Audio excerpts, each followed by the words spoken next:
Living a life of constant prayer means that you recognize three very simple truths. Here's the first one. It's all about who you are, that you are loved.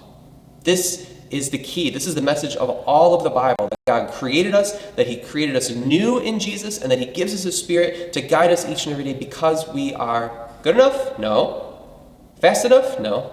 Smart enough? No. Because he loves us. That's the key. You are loved. The second thing to know is that you are enough. Again, God doesn't really play by the same rules that everybody else does. In other people's eyes, you have to prove your worthiness to them, but not in God's.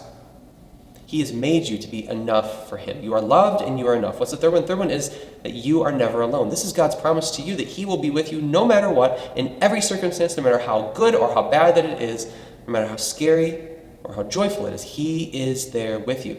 Know this about yourself. You are loved, you are enough, and you are never alone. That is true about life, for you today, for your kids, for all generations to come. That's who God has made you to be. Now, remember who God is. Who is God? Well, the first thing we know, he is for you. He's not against you. He's working for you. The second thing is that he works through you.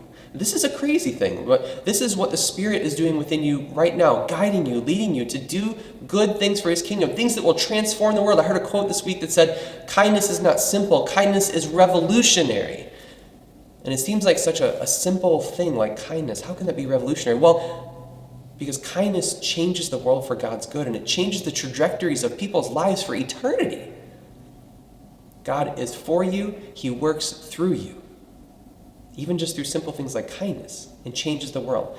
The final thing to know is that God is with you.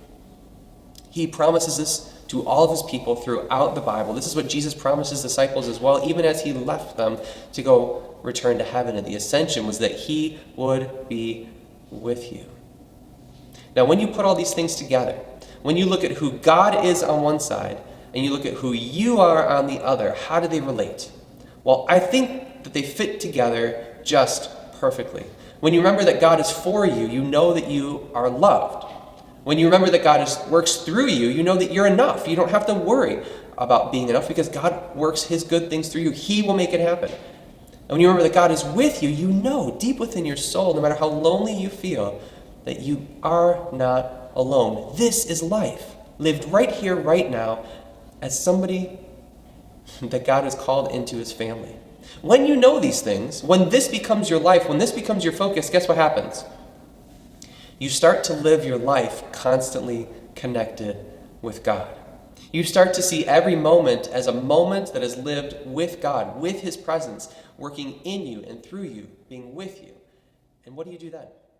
Well, you might get out